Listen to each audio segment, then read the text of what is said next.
BJP নাকি washing machine, 7 খুন হলে কি মাপ? যৌন হেনস্থায় অভিযুক্তকে এবার সরকারি আইনজীবী পদে বসালো বিজেপি। আইএএস কন্যাকে হেনস্থার অভিযোগ ওঠে বিজেপি সাংসদের ছেলের বিরুদ্ধে। হরিয়ানায় অ্যাসিস্ট্যান্ট অ্যাডভোকেট জেনারেল সেই বিজেপি সাংসদের পুত্রের বিরুদ্ধে একাধিক অভিযোগ ওঠে এবং তারপরেই কিন্তু তাকে আমরা দেখলাম যে অ্যাসিস্ট্যান্ট পদে বসানো হচ্ছে। আইএএস কন্যাকে হেনস্থার অভিযোগ উঠেছে তার বিরুদ্ধে। হরিয়ানা অ্যাসিস্ট্যান্ট অ্যাডভোকেট জেনারেল সেই বিজেপি সাংসদের পুত্র।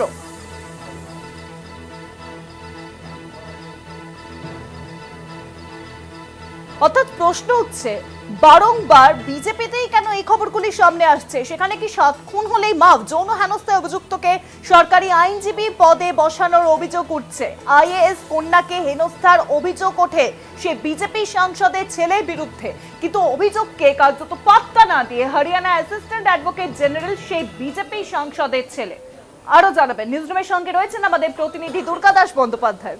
দেখো, বিজেপি যে দল, ভারতীয় জনতা পার্টি, এই নামে যদি কোনো ওয়াশিং মেশিন ওঠে তাহলে সেটা বাজারের লোকেরা হয়তো কতটা অ্যাক্সেস করে জানা নেই, কিন্তু একটা বিষয় যত দিন যাচ্ছে পরিষ্কার হয়ে যাচ্ছে যে 7 খুন মাপ যে কথাটা লোকে বলে সেটাও নাকি এবার প্রযোজ্য হতে চলেছে। কি সেটা না, যৌন হেনস্থায় অভিযুক্তকে এবার সরকারি আইনজীবীর পদে বসাচ্ছে কে না, হরিয়ানা সরকার।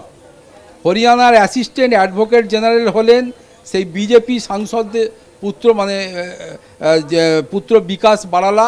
তার বিরুদ্ধে কি অভিযোগ না, একজন আইএএসের মেয়েকে যৌন হেনস্থা করার অভিযোগে তাকে গ্রেপ্তার পর্যন্ত করা হয়েছিল এবং পরবর্তীকালে এই বিজেপি সাংসদ সুভাষ বারালার ছেলে তাকে হরিয়ানা সরকার অ্যাসিস্ট্যান্ট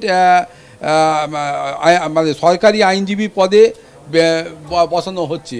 আসলে বিজেপি সরকার অবিজেপি শাসিত রাজ্যগুলোর যে সমস্ত সরকার রয়েছে বা বিরোধী রাজনৈতিক দল যারা ভারতবর্ষের বুকে রয়েছে তাদের সমালোচনা করতে যে সময়টা ব্যয় করে, কিন্তু আয়নার সামনে দাঁড়িয়ে তারা যে কি কাজ করছে, তারা কতটা স্বচ্ছতার সঙ্গে দেশের আইন কানুন ব্যবস্থাকে এগিয়ে নিয়ে যাচ্ছে, মানুষের উন্নয়ন করছে বা সরকারকে পরিচালনা করছে, সেটা তারা নিজেরা দেখতে পায় না।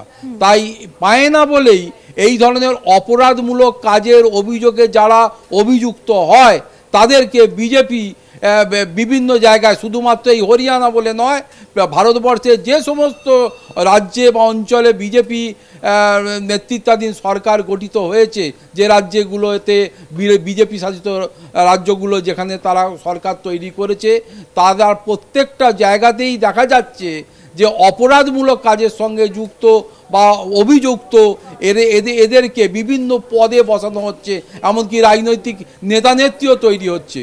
ফলে দিন যত গড়াচ্ছে বিজেপি অন্যদের দোষ দেখতে পেলেও নিজেদের দোষ যে দেখতে পাচ্ছে না এবং না পাওয়ার কারণে সারা ভারতবর্ষের মানুষের কাছে তাদের যে স্বচ্ছ ভাবমূর্তি কালিমালিপ্ত হচ্ছে, এই বিষয়টা তারা যদি না দ্রুত বুঝতে পারেন তাহলে আগামী দিনে এই নির্বাচনে এর কিন্তু প্রতিফলন ঘটবে এবং এর উত্তর যদি না দিতে পারে, এটা নিজেরা যদি নিজেদেরকে রেকটিফাই না করতে পারে, তাহলে আগামী দিনে মানুষ কিন্তু তার বিরুদ্ধে জনমত গঠন করবে এবং ব্যালট বক্সেই এই বিজেপির নেতৃত্বাধীন সরকারের পতনের জন্যে তারা কিন্তু মতদান করবে, এটা কিন্তু বলাই যায়।